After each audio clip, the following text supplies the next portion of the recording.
Hi friend, I just wanted to take a minute to invite you to our Lash Biz Babes Experience 2026. This is a one-day all online event happening on May 2nd, and our theme for the year is going all in. We are shaking things up and doing it differently than anyone ever has before. This is going to be an all online event as usual, but it's going to be 100% a curated journey throughout your day as we guide you through the mindset, strategy, and passion needed to go all in on your business to make it your best year in business yet. All lash artists, estheticians, and beauty professionals are invited to join us. There will be guided sessions, interactive workshops, a panel discussion, and big giveaways happening throughout that whole day. And tickets are on sale now for only $199. Payment plans are available. Let's go all in on our businesses for 2026 together. All the details and the link for tickets are down in the show notes below. I would love to have you join us online in May. Welcome to this week's episode of Lash Biz Babes, the podcast for solo beauty business owners who want to build a full clientele and create a business and a life that they truly love. If you are new here, welcome. My name is Erica and I'm the host.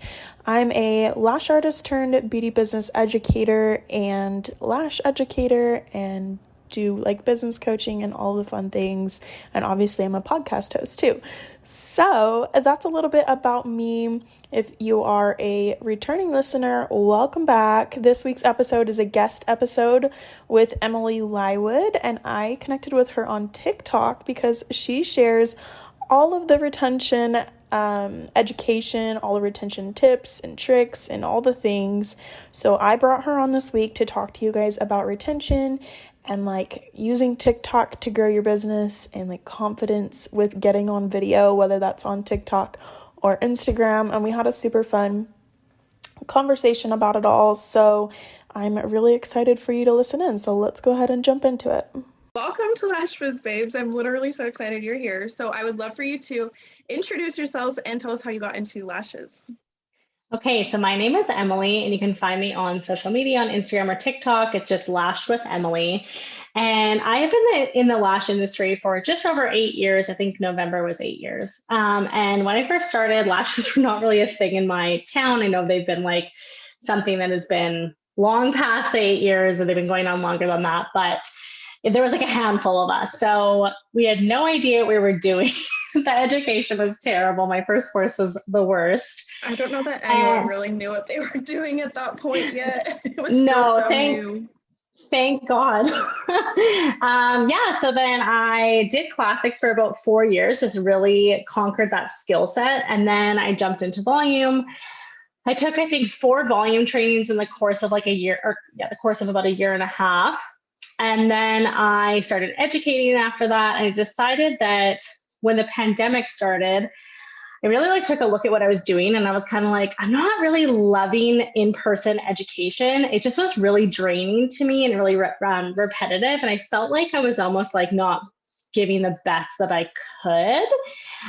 So then I went ahead. I had some health issues going on with lash adhesives and fumes. So I took a step away from lashing. I just really cut back on clients. And then I took some coaching programs and learned how to mentor people. And then so I decided I wanted to give some education through coaching. And then was doing that for a while. And then I decided, you know what am I good at? What do I want to teach people? What's like really specific to me? So I decided I love talking about money and I love lash retention. I have amazing lash retention. So I decided, okay, how can I join these two together? So then I decided to build a retention program that helps people build a happier, higher paying clientele through amazing lash retention. Yes, that is where I'm at now. Thank you. I freaking love it. And it's such a needed niche in the industry. So many retention questions in lash groups and TikTok and Instagram all the time. And it's just retention education specifically is such a needed topic. Yeah, so that's so exciting for you to get into. And you're so good at it too. So oh my God. I'm like, thank you. So what was your experience like with building your clientele? You said you did classics for a while. Did you feel like that was harder to build with just classics, or what was your experience like? I think no. So Okay. when I first started, like I said, there was a handful of us lash artists in the local area. So I was really, really fortunate. Building a clientele was not what it's like today. Back then, like lashes, Yeah. I was so busy. I was busy right off the bat because there was no one else really doing it at the time. But I will say that later down the road, when I had my health issues going on, I took a step back. It was actually really hard for me. I don't want to say hard to build a clientele, but it was different because Yeah. the lash industry was more saturated. There was like so many amazing good tech, so I wasn't standing out anymore. Right. So what I did, and like my biggest advice for building a clientele based off of that experience, was that you have to stay relevant. I wasn't relevant because I was completely off social media, dealing with my own issues. Mhm. So I wasn't putting myself out there. So as soon as I started like speaking about my services again, not even really specifically marketing, it wasn't strategic or anything. I just got on, was posting lash content, showing my face, things like that. My clientele built up and meant like really fast, and I had absolutely no issues. And I always say, like, people aren't mind readers. They don't know what you're doing unless you're telling them. So I think that's my biggest piece of advice for people who are wanting to build a clientele. I love that. It's so true. That's one of the things I say too, is like you have to talk about it more too. Like I feel like we Yeah, get scared of being like salesy or like pushy, but totally. it's like, especially from a potential client's point of view, they don't understand anything about what we do. Like, to give an example, like they don't even, half of them don't even know what the difference between classic and volume is. And it's like, you just have 100%. to be, like, talk about it. So I love that tip you gave. I feel like that is so beneficial. When I love to ask questions. So for me, if you're ever like in a bind and you're like, I don't know how to like get it out there, like my service that I provide, I always ask them, like, what do you do for work? And then they'll tell me, and then I'm selfishly like waiting for them to ask me what I do. And I can be like, oh, I do lash Yeah, extensions, right? So I think that that's a really good, easy way instead of just being awkwardly like handing a card. Cause I'm awkward like that too. I don't like to be salesy totally. at all. Right. Well, and I feel like that shows like you've got interest in them too. And it, like doing it like that helps build like a connection with them as well. 100%. I love it. And I think it's easier too because it's more of like a conversation which flows better. Yeah, you're not like, hey, come to me for lash services. I want to have like kind of the attitude that like, Yeah. you don't need to come to me. It's all good. So, were there any struggles that you ran into along the way? And if so, like, how did you overcome them? I know you're talking about like your medical issues and things. Was that like one of your biggest struggles then? Yeah, this is kind of funny because I thought that we would talk about this, and it's something that I don't really talk about a lot. Yeah. I went through a period of time, maybe like 3 years ago, and my health got really bad. Like, I was so sensitive to the lash adhesive, and I don't really know why or what the trigger was or whatever, but I got to a point where I felt like anytime I was lashing, I had really sensitive lungs. Like I felt like they were like concrete, like just heavy. Oh And my gosh. it was really terrible. And I was like, what do I do? Like I make good money and like I don't have to work full time. Like, what am I Yeah. going to do if I can't do eyelash extensions?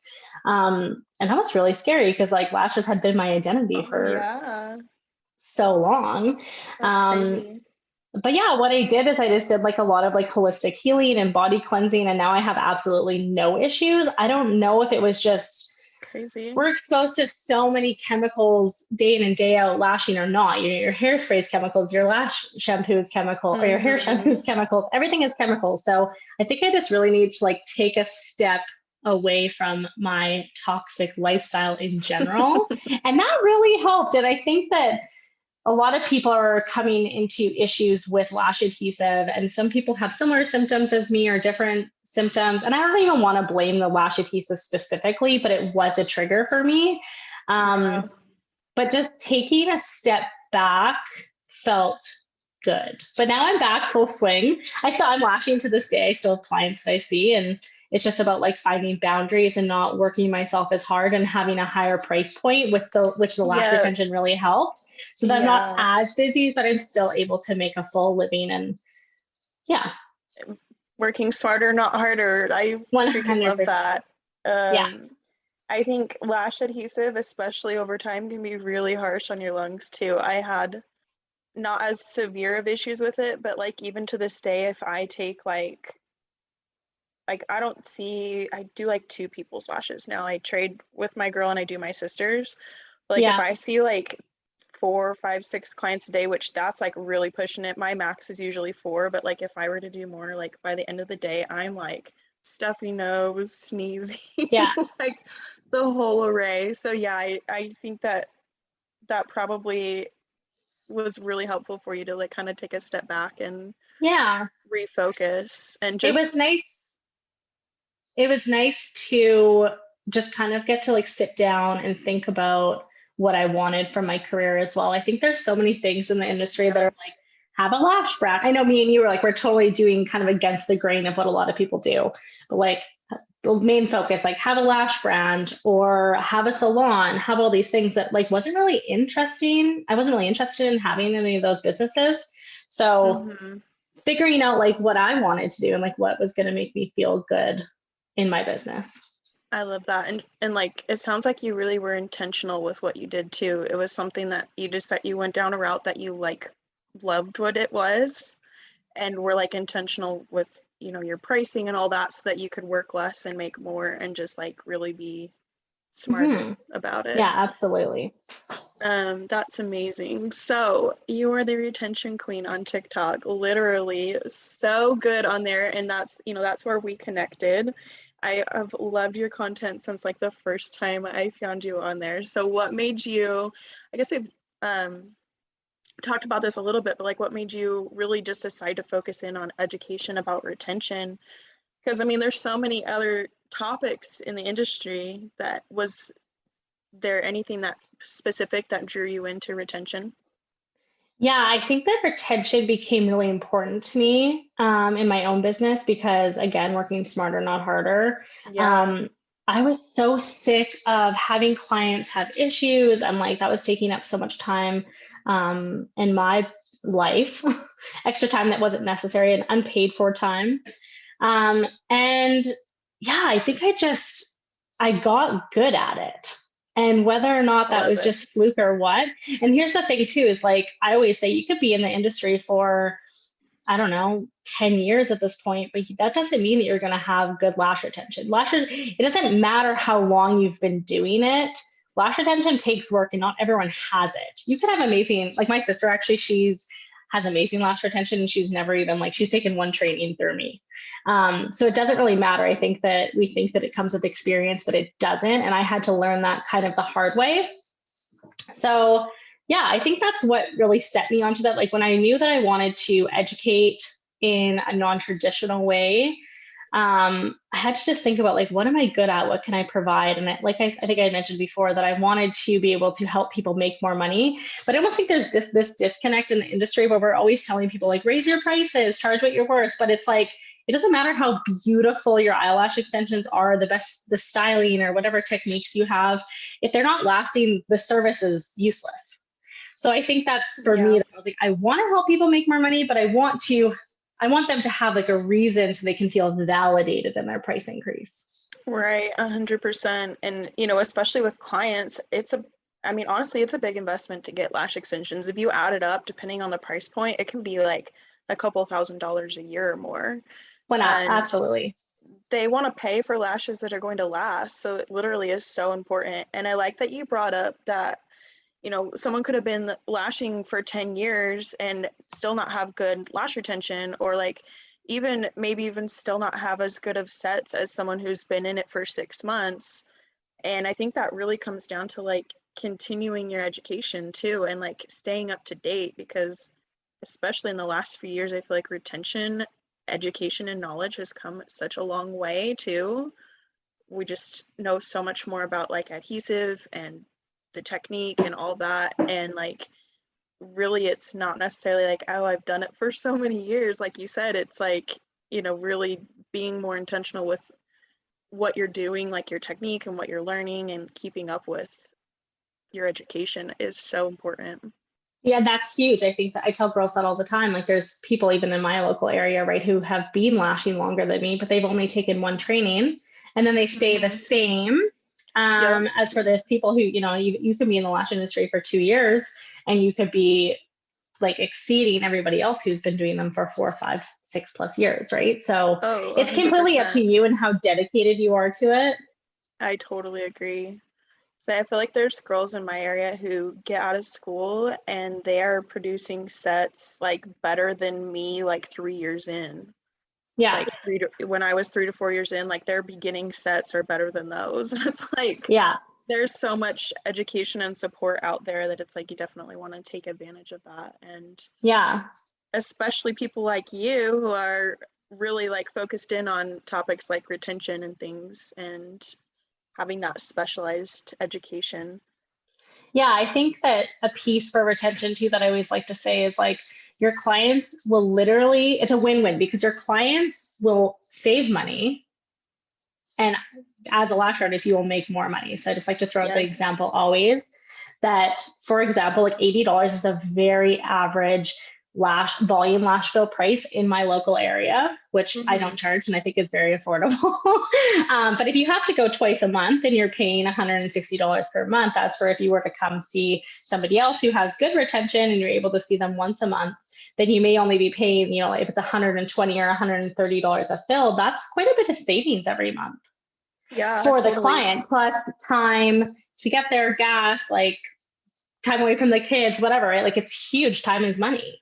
Yeah, I totally agree. Well, and then even from the lash artist perspective on that too, if you're only having to see, you can see a majority of your clients maybe once a month, then you have Yeah. got that other space for other clients and can be making more money.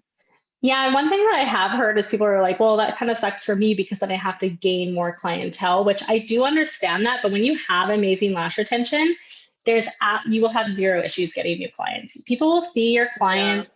My clients anyway walk around. That's how I gain a lot of my new clientele. Is clients will be like, my client gets lashes done by, or my friend gets lashes done by you, and they're like, her lashes look so amazing at 4 weeks, and I'm like, yeah, like they're literally your walking billboard. Yeah, 100%. Like you build your reputation and it helps you be able to grow a lot faster. Yeah, like my clients do my marketing. Yeah, that is amazing. And Yeah. less effort on your part too, right? Like you're saving yourself 100%. time, not having to market as much. Yeah. And so I wouldn't even worry about that. If somebody's yeah, listening to this and they're like, oh, well, that means I have to have double the clients. It's like, it will come so easily. yeah, I totally agree with you. So what's one of the biggest quote unquote mistakes that you see lash artists making when it comes to retention? Like, is there any specific issue that you run into a lot when you're coaching and teaching? I think number one is searching for a product that you think is going to save your shitty lash retention. Sorry, I'm swearing. That's fine. So yeah, I think definitely that no product's going to save you. It really comes down to what your application is. So I think that one, and then honestly, like it's as simple as using enough adhesive. I think sometimes we get scared and we're using such a tiny amount, and that's not going to hold the lashes on. You do need a decent amount of adhesive to hold the lash on, and that's my opinion. But I think those are probably the two biggest things that I see. Yeah, I would 100% agree with you. You scroll through like lash Facebook groups and it's always like, my retention sucks. What glue do you use? And it's like, at least from what my experience, what I've learned, it's like, it's not just like the glue or like any one product or like adding a bonder or something to it. Like that's not going to help your retention. And I think that's something too, is I think it's good that the lash industry is expanding and we're trying new different things, but it's almost like we're bringing in so many different products, like all these pre-treatments and stuff, that it's just like not really that necessary in my opinion. Yeah, I would 100% agree with you. It's like if you've got good technique and you're like good application technique, you don't necessarily need all the extra fancy things that are they're coming out with these days. Like I've personally never used a bonder before and my clients have really good retention. Yeah, I actually had a funny experience recently because I was kind of trying to test the limits with lash adhesive and humidity levels, because I also don't believe that, I see all the time, it's like your humidity has to be perfect to get good lash retention. And I'm like, that's not necessarily true. You just need to know how to manipulate your product so that it's able to work for you. So I tested something out. I used a brand in my area. So it's like right now, actually I do have higher humidity today, but I'm like usually around 30% humidity. So I got a lash adhesive that was like recommended. I think it was 60 to 70% humidity, which is way out of my range. And I lashed with it, and my clients had amazing lash retention.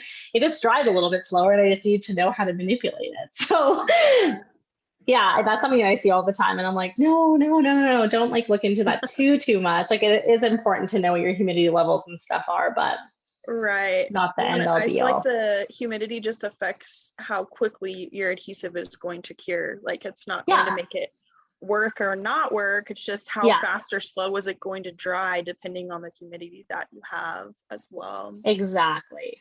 So that's a really good point to bring up. I feel like that's going to be really beneficial for anyone who's listening. So do you feel like there are any like retention myths in the industry? I guess a couple of things we've already been talking about could be considered myths, or just like misconceptions even.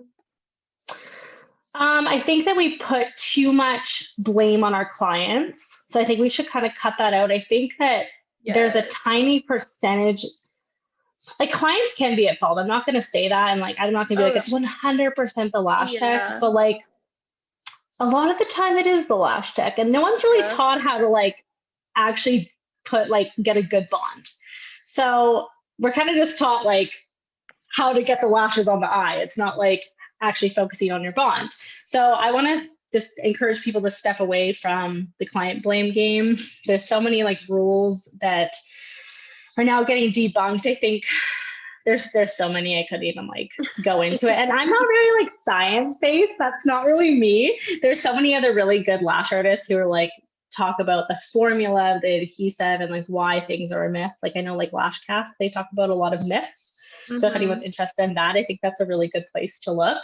So I also just encourage people, like we all learn things in our education that we've gotten for lash extensions, and we don't test them. We're just like, oh, we're told this, it's the truth. It's like, okay, well, that's fine. Listen to what you're told, but then test it out. So like oil and lash adhesive, I have clients who are so oily and their lash extensions stay on no problem. Same with makeup, things like that.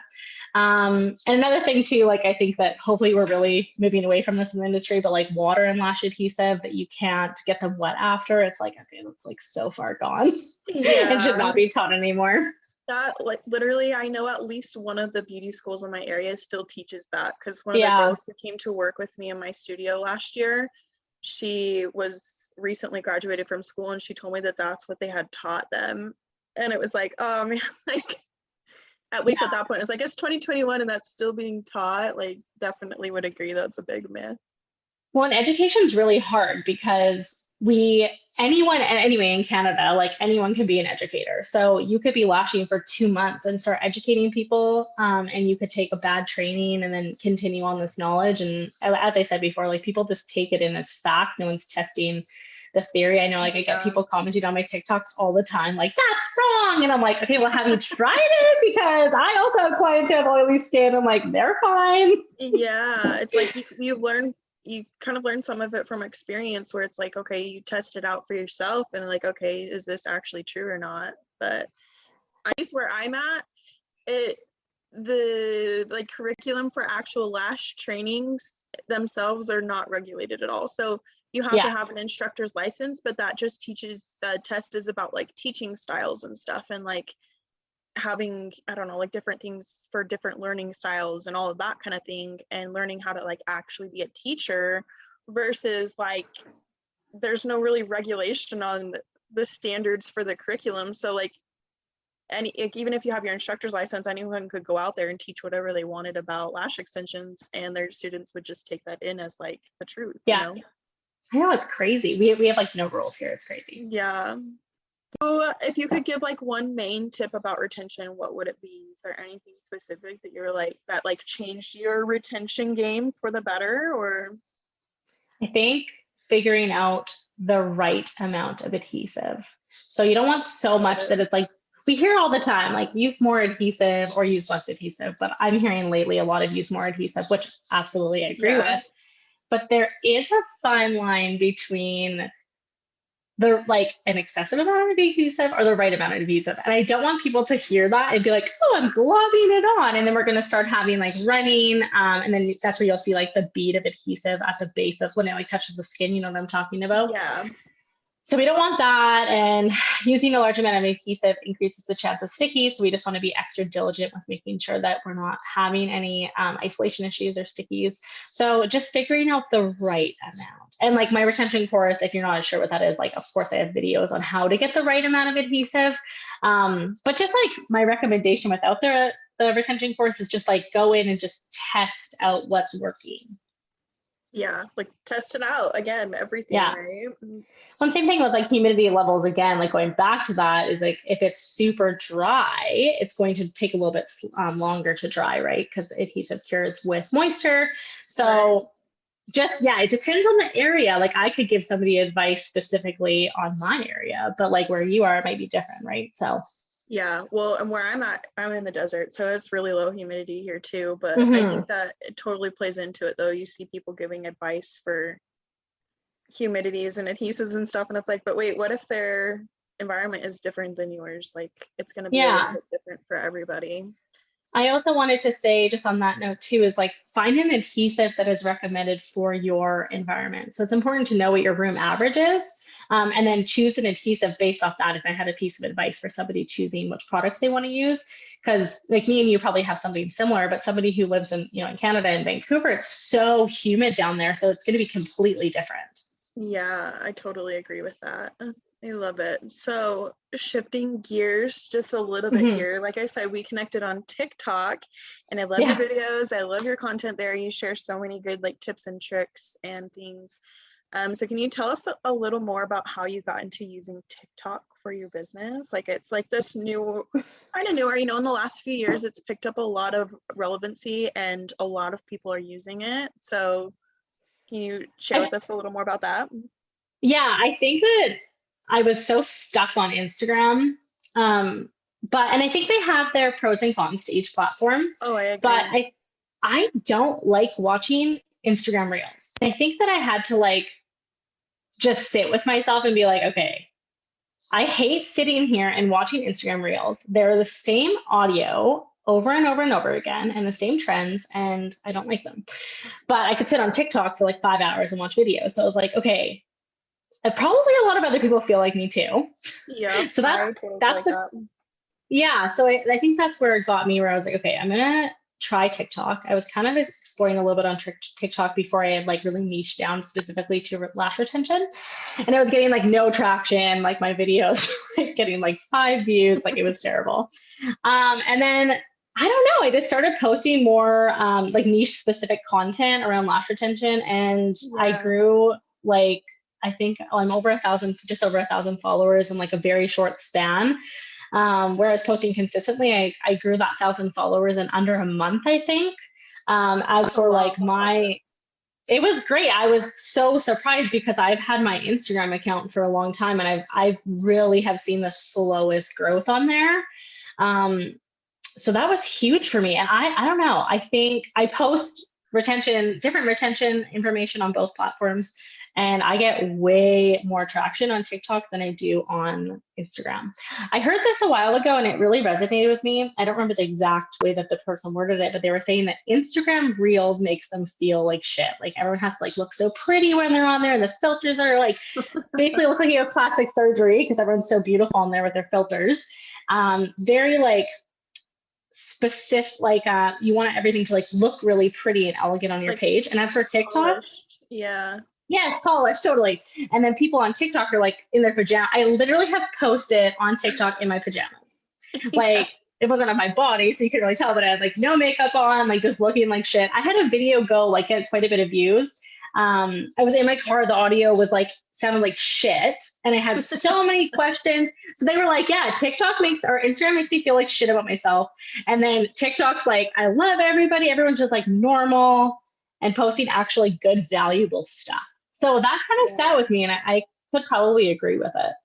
Yeah, I've noticed that as well. I've been using TikTok a lot more, and it's like really, I feel like on Instagram, they give you a lot of views on your reels and you get likes from like spam accounts and things. And it's like, Yeah. not really, it's like more like quantity versus quality of like viewers and interaction that you get there. Yeah. And totally it's like the same things over and over.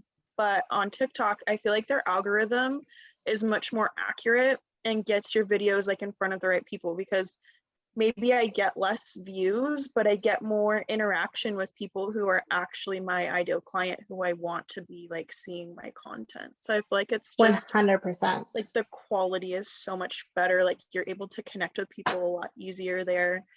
And especially like you said, when you kind of niche down and you're like, okay, like this is what I'm going to like be posting about, I feel like it can be super beneficial. So especially if, like if you're listening and you're wondering like TikTok for my business, like obviously I feel like they could still make some improvements with like searching hashtags and like being able to find more locally based content. So like it would be easier to find clients. But even like recently, as I've been using TikTok more and more, like I see so much content that's like in my area.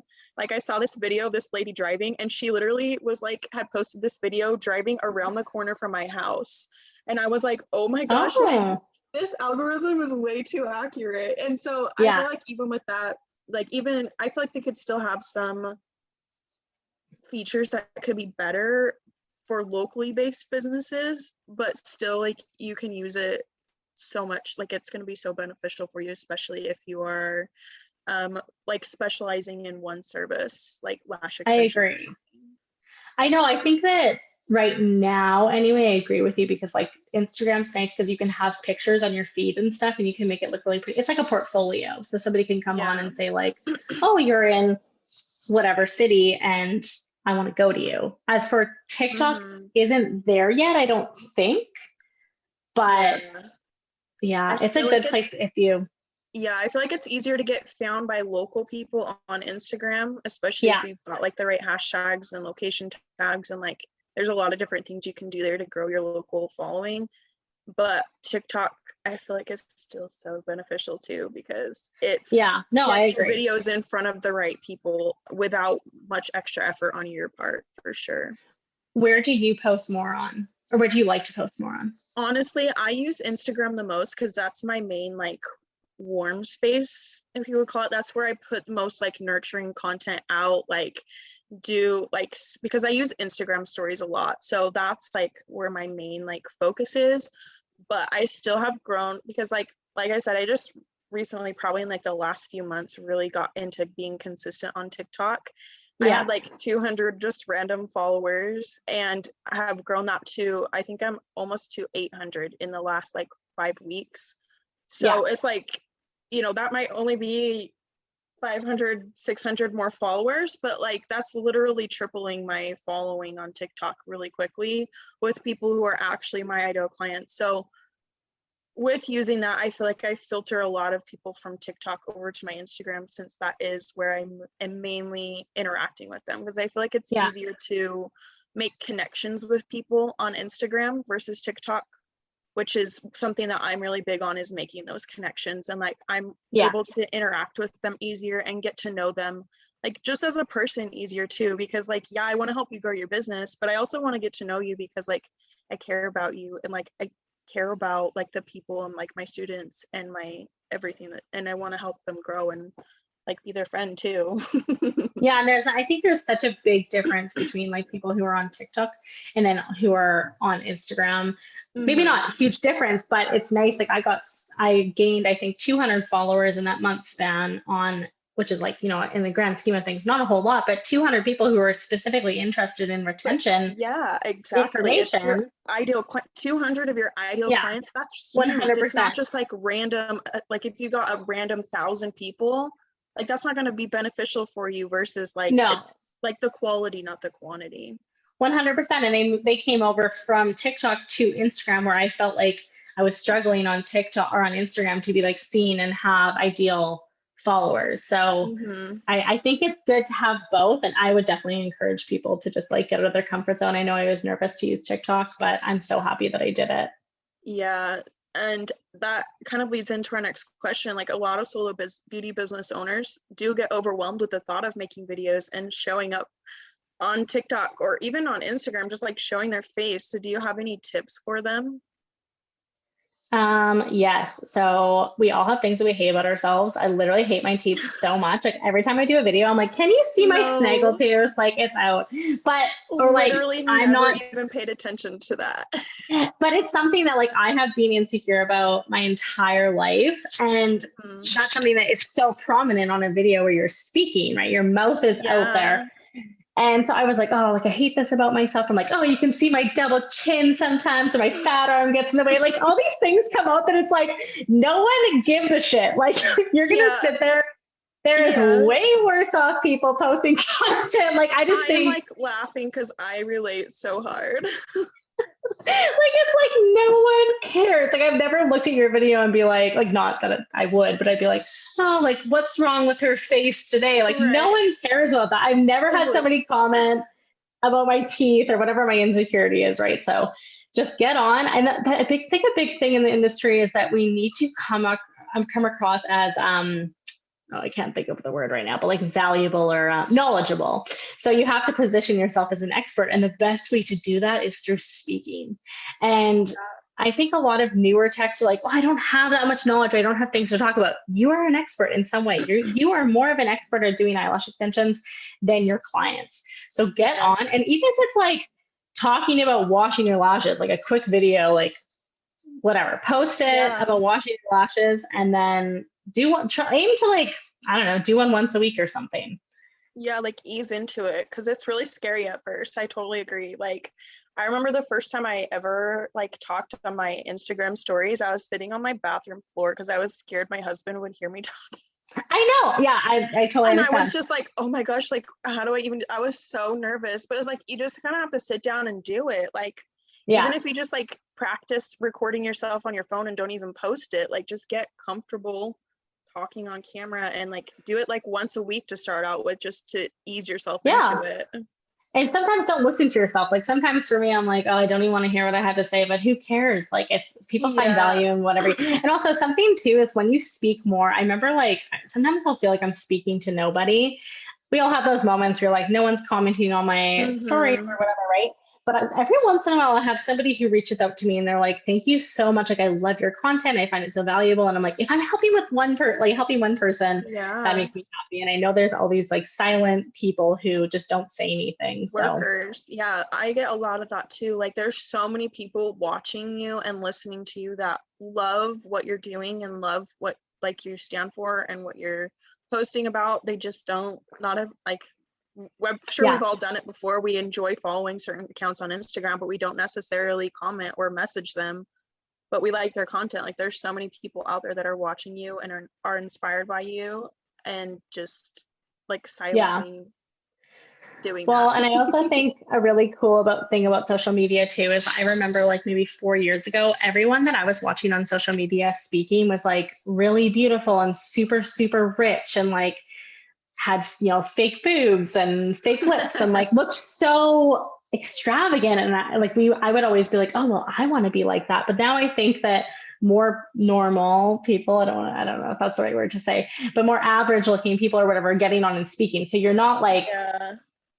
you're not out of the realm of the normal if you're getting on and speaking and you're not like done up to the nines every single time, right? Right. Well, and I feel like that just not everyone finds that relevant or is like that's not relatable for some people. Like, and I feel like showing up as yourself and just genuinely being who you are and like showing like sometimes I'm not, yeah, like I will have my hair up, I will be in pajamas, and I'm still talking on my Instagram stories because that's just like what my Yeah. life looks like.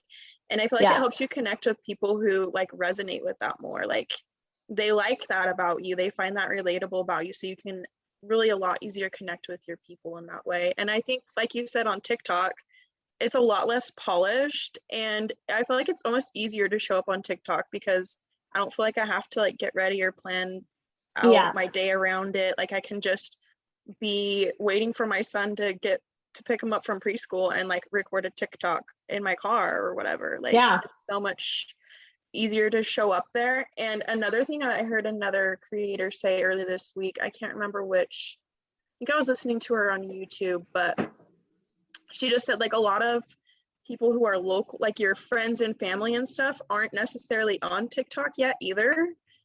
And so it sometimes can be easier to show up than Instagram, where you're like, oh my gosh, like what if these people from high school judge me, or like what if my grandma sees that and is like thinks, you know, like judges me for it, or like they get nervous to show up because of like what are all these other people going to think. Whereas on TikTok, they're not necessarily on there, it's not all your friends and family, so it can almost be easier to show up there because of that as well, which I thought was totally true.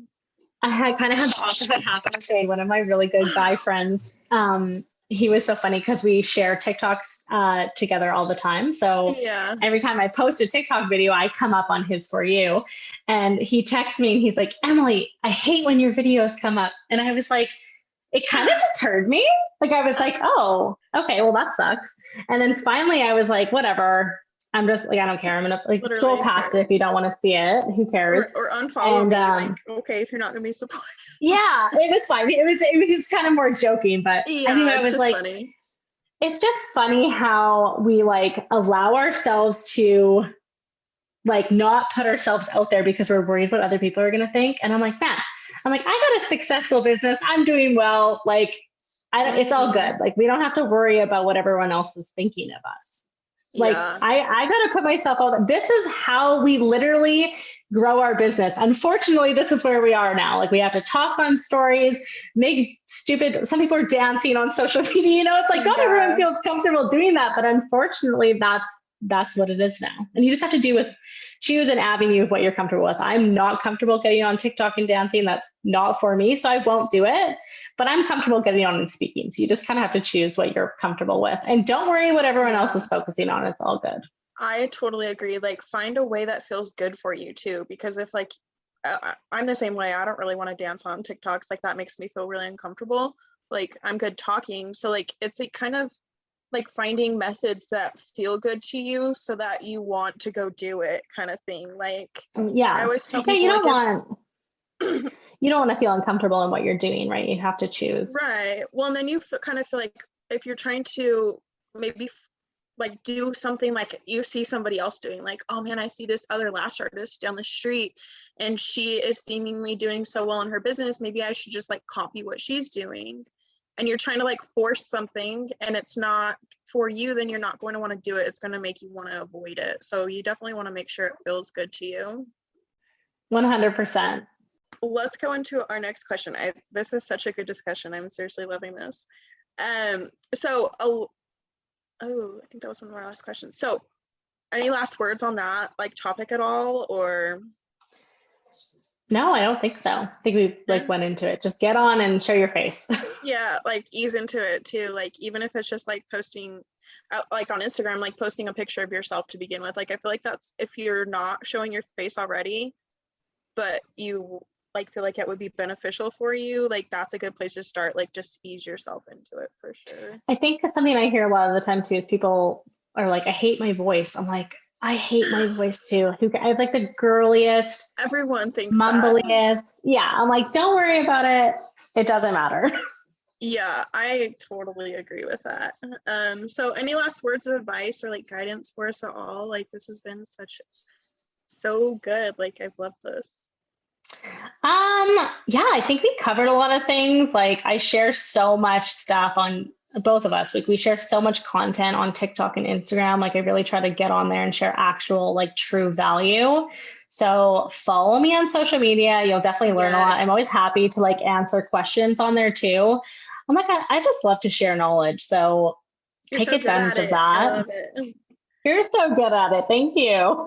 So where can they find you again and like connect with you online? So on Instagram, it is lash_with_Emily. And then TikTok, it's just lash with Emily. There is coaching sessions in my bio that you can go on there. It's just a questionnaire. I don't really work with just everybody. I have to feel a connection and like know that I can help you. So there's a questionnaire on there. It's nothing like crazy. It's not like a crazy application or anything. And then my retention course is almost done. I literally have been saying that for so long, it feels, but I was sick. So I like took a little bit of a step back. I couldn't work. Yeah. But it is honestly, truly almost done. So that will be available for purchase really soon. I'm so excited. I like put my heart and soul into this and like really had to think. I really thought Thank you. I really thought through every single piece that I could, and it has a lot of value. We cover like everything with application, the difference between classic, volume, pre-made fans. That's something that people struggle with a lot. There's a pricing template of actually how to increase your prices once you have improved your retention. It has a lot of value. So, and it's not just a retention, like it is just a retention program, but there's so much more that goes into this, like taping techniques and isolation, and like it's really loaded. So I'm so excited to share that with the world and really like up the retention game. Yeah, that seriously sounds amazing. How exciting. So I'm going to put her links for her Instagram and her TikTok and the link for her wait list for her retention course in the show notes, so you can find all that information there. So, well, awesome. Oh, so much. Literally, it was so fun to get to talk with you, and it kind of even more fun on Zoom because we like a little more face to face.